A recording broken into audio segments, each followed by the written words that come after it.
नगर था। उस नगर में एक बूढ़ी औरत निर्मला आई थी। कालू दिन भर खेतों में काम करता, तब जाकर घर चलता था।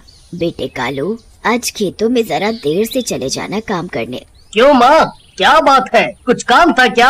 हाँ बेटा, बकरियां भूखी हैं, जरा नदी के पास जाकर इन्हें चरा ला। ठीक है माँ, ऐसा करो मेरा खाना बांध के दे दो, वहीं खा लूंगा, पता नहीं कितनी देर हो जाए। निर्मला खाना बांधकर कालू को दे देती है और कालू बकरियों को हाँकते हुए नदी के पास ले जाता है और सभी बकरियां अपना चढ़ने लगती हैं। चलो जी, बकरियां तो खाने में मस्त हैं, मैं जरा खाना खा लूं। कालू खाना खा लेता है। खाना खाकर उसे बहुत तेज नींद आती है। पेड़ की ठंडी ठंडी छांव के नीचे वो लेट जाता है, पर घास चुभने की वजह से वो सो नहीं पाता। तभी कालू को पेड़ पर कुछ कपड़े लटके हुए दिखते हैं। कालू उन कपड़ों को उतार कर अपने नीचे बिछा लेता है और आराम से सो जाता है। पर उसे ये नहीं पता था कि वो कपड़े एक भूत के हैं जो नदी में नहाने गया हुआ था। भूत जैसे ही नदी से बाहर आता है नहाकर, तो देखता है उसके कपड़े वहाँ नहीं है। अरे मेरे कपड़े कहाँ गए? कौन ले गया? अब मैं क्या पहनूंगा? तभी भूत को उसी पेड़ के नीचे एक आदमी दिखाई देता है जो सोया हुआ होता है उसके कपड़ों पर। ए लड़के, उठ! भूत की आवाज सुनकर कालू उठ जाता है और इधर उधर देखता है कि आवाज कौन दे रहा है। तभी कालू को नदी में भूत दिखाई देता है। मम्मी! कौन हो भाई तुम? दिखाई नहीं देता क्या मैं कौन हूँ? आंखों से अंधे हो क्या? मैं भूत हूँ। तुम भूत हो? कहाँ से भूत हो भाई तुम? देखने से तो भूत जैसे नहीं लगते, तुम तो कोई गंदे से आदमी दिख रहे हो। ऐसा लग रहा है कई सालों से नहाए नहीं हो।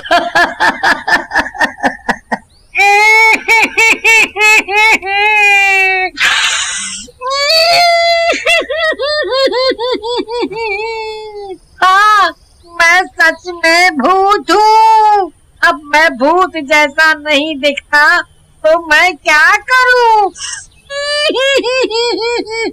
अच्छा, मान लिया तुम भूत हो, पर यहाँ आए कैसे?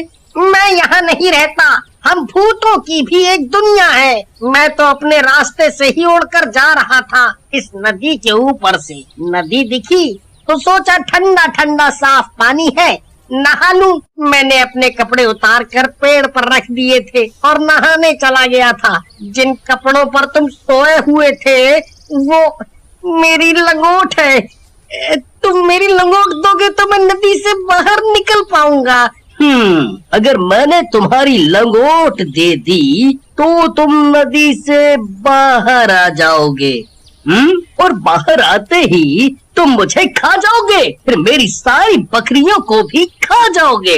नहीं नहीं, मैं तुम्हें और तुम्हारी बकरियों को नहीं खाऊंगा। मैं कैसे मान लूं कि तुम नहीं खाओगे? तुम भूतों का क्या भरोसा? अरे भाई, मैं शाकाहारी भूत हूँ, तो भला मैं तुम्हें कैसे खा सकता हूँ? अगर मैंने अब इसे इसकी लंगोट दे दी तो ये भूत अपनी लंगोट लेकर चला जाएगा। मैं सोच रहा हूँ क्यों ना मैं इसकी लंगोट ना देकर इससे अपना काम निकालूं। ये भूत लंगोट के बदले मेरे सारे काम कर सकता है। भूत भाई देख, तेरी लंगोट तो मैं तब दूंगा जब तुम मेरे सारे काम करोगे। ठीक है, मैं तुम्हारे सारे काम कर दूंगा, पर तुम मुझे बाहर तो आने दो। कालू भूत को उसकी लंगोट तो नहीं देता, उसके लिए घर जाकर अपने कपड़े ले आता है और उसे अपने कपड़े पहना देता है। ए भूत, जब तक मेरे सारे काम नहीं होते तब तक तुम यही कपड़े पहनोगे। फिर मुझे तुम छोड़ दोगे ना? हाँ, छोड़ दूंगा। फिर कालू भूत को अपने कपड़े पहनाकर अपने साथ अपने घर ले जाता है। भूत भाग बेटा, ये हमें खा जाएगा। नहीं माँ, डरो मत, ये हमें नहीं खाएगा और ये भूत मेरा दोस्त है। भूत भी कभी किसी का दोस्त होता है क्या? तू पागल तो नहीं हो गया? कालू अपनी माँ के कान में जाकर सब बता देता है। बेटा, तू इसे घर तो ले आया है, पर इसे लाकर कोई मुसीबत खड़ी मत कर देना। और गांव वालों का क्या? माँ, तुम चिंता ना करो, मैं सब संभाल लूंगा।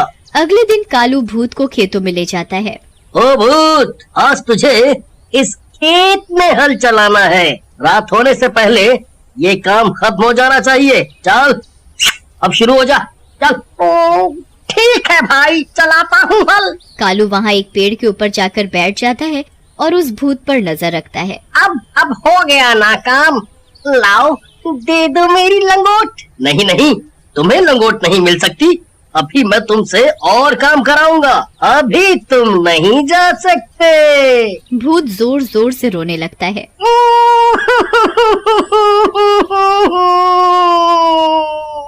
भाई मेरी लंगोट दे दो। अगर मेरे भूत भाइयों को पता चला कि मेरी लंगोट एक साधारण आदमी ने ले ली है और वो मुझे इसके बदले काम करा रहा है, तो मेरी बड़ी बदनामी होगी। ओहो, तू रोता बहुत है। अच्छा ये बता, भूख लगी है? खाना खाया? हाँ खाऊंगा ना, बहुत जोरों से भूख लगी है।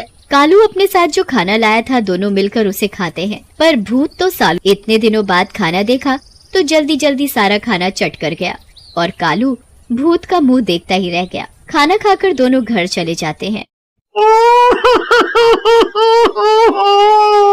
मुझे खाना दो, मुझे बहुत भूख लगी है। इतना स्वादिष्ट खाना मैंने पहली बार खाया है। और दो। अरे तू रोता क्यों है? मैं तेरे लिए अभी खाना लाती हूँ। माँ खाना बनाती है और भूत खाता ही जाता है, खाता ही जाता है, बस खाता ही जाता है। माँ खाना बनाते बनाते थक जाती है और घर का सारा राशन खत्म हो जाता है। और दो खाना। ओ भूत, अब कहाँ से दूं खाना? सारा राशन तो तू खा चुका है, अब घर में कुछ नहीं है खाने को। अरे माँ, ये सदियों से भूखा है, आज इसने मेरा खाना भी खा लिया। तभी गांव से मुखिया आते हैं अपनी बेटी की शादी का न्योता देने। भूत भूत भूत भूत, भागो भागो सभी, नहीं तो ये हमें खा जाएगा। मुखिया जी डरिए मत, ये आपको कुछ नहीं करेगा, ये हमारे साथ ही रहता है। कालू, तुम बोलते हो तो मान लेता हूँ कि ये किसी को कुछ नहीं करेगा। मुखिया जी, यहाँ कैसे आना हुआ? अरे हाँ, मैं इस भूत को देखकर सब भूल ही गया था। कल मेरी बेटी की शादी है, आपको न्योता देने आया था। फिर मुखिया वहाँ से चला जाता है। अगले दिन गांव में शादी की तैयारी चल रही होती है, तभी वहाँ कालू और भूत पहुँच जाते हैं। भागो भागो, गांव में भूत आया है, ये हमें खा जाएगा भैया। अरे अरे रुको रुको सभी, ये भूत मेरे साथ है, ये किसी को कुछ नहीं कहेगा, किसी को भी नहीं खाएगा, ये शाकाहारी भूत है। सभी गांव वाले हैरानी से देखने लगते हैं। अरे कालू भाई, भूत भी कोई शाकाहारी होता है? मजाक मत करो। मैं कोई मजाक नहीं कर रहा, और ये भूत मेरे घर बहुत दिनों से रह रहा है, इसने हम में से किसी को कुछ भी नहीं किया। भाइयों, मैं किसी को नहीं खाऊंगा, मैं औरों जैसा भूत नहीं हूँ। कालू के पास मेरी लंगोट है, अगर ये मेरी लंगोट दे दे तो मैं अभी यहाँ से चला जाऊंगा। लंगोट वाली बात पर सभी गांव वाले जोर जोर से हंसने लगते हैं। इसका मतलब तू भूत बिना लंगोट के घूम रहा है। फिर सभी हंसने लगते हैं। सभी गांव वाले आपस में बातें करने में मस्त होते हैं और उधर भूत को खाने की खुशबू आ रही होती है। भूत खुशबू तक पहुंच जाता है, देखता है उसके सामने इतना बढ़िया बढ़िया खाना रखा है। वो इधर उधर देखता है कि कोई नहीं देख रहा और वो फटाफट सारा खाना चट कर जाता है। तभी एक बच्चा उसे खाना खाते देख लेता है। मुखिया जी, वो भूत ने शादी का सारा खाना खा लिया। हो, सत्यानाश हो इस भूत का। अब मैं मेहमानों को खाना कैसे खिलाऊंगा? मेरी बेटी की शादी कैसे होगी? मुखिया जी, आप चिंता ना करें, ये भूत है ना, इसने खाया है, यही बनाएगा सारा खाना फिर से। भूत, तेरा आज का काम यही है। भूत जल्दी जल्दी सभी सब्जियां काट देता है, आटा गूंथ देता है, सभी तरह की मिठाइयाँ बना देता है। देखो भाई, तुमने जो जो काम बोला मैंने सभी काम कर दिए। अब तो मेरी लंगोट दे दो। अभी नहीं दूंगा, अभी बहुत काम है। भूत फिर से जोर जोर से रोने लगता है। मेरी लंगोट दे दो, दे दो मेरी लंगोट, दे दो ना। सभी बच्चे देखते हैं कि एक भूत रो रहा है और वो भी एक लंगोट के लिए, तो उस पर सब बहुत हंसते हैं। पर उधर भूत की भूख बढ़ती ही जा रही थी। भूत गांव वालों का खाना चुरा चुरा कर खाने लगा। ओ भूत सत्यानाश हो तेरा, सारा खाना खा गया चुरा कर। अब मेरे बीवी बच्चे क्या खाएंगे? शोर सुनकर सभी गांव वाले इकट्ठा हो जाते हैं। हाँ भाई, ये मेरे घर का भी सारा खाना खा गया। ऐसे ही ये भूत हमारे घरों का खाना खाने लगा। कुछ तो करना पड़ेगा। ये भूत कालू का है ना, उसी को बताते हैं जाकर। सभी गांव वाले मिलकर कालू के घर जाते हैं और भूत की सारी बात कालू को बताते हैं। भूत एक कोने में खड़ा होकर सब कुछ सुन रहा होता है। कालू, अब बहुत हो गया। इस भूत ने पूरे गांव वालों को दुखी कर रखा है। सभी के घरों का ये भूत रोज रोज खाना खा जाता है। पूरे गांव का अनाज ये खा चुका है। ऐसे ही चलता रहा ना तो एक दिन हम सभी भूख से अपनी जान गंवा बैठेंगे। मुझे भूख लगी थी, इसलिए मैंने खाना खा लिया। मेरा पेट पता नहीं क्यों नहीं भरता। कालू, मैंने तुझे पहले ही बोला था, इसे लाकर कोई मुसीबत मत खड़ी कर देना। देख, अब इसने पूरे गांव वालों को दुखी कर रखा है।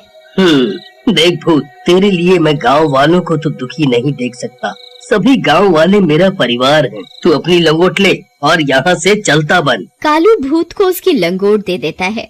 भूत लंगोट पाकर बहुत खुश हो जाता है। आप सभी की मुझे बहुत याद आएगी। आप लोग कभी भी मुझे याद करोगे तो मैं यहाँ आ जाऊंगा। अरे नहीं नहीं, हम तुझे कभी भी याद नहीं करेंगे। तू जा जा और इस गांव की तरफ कभी भी मुड़कर मत देखना।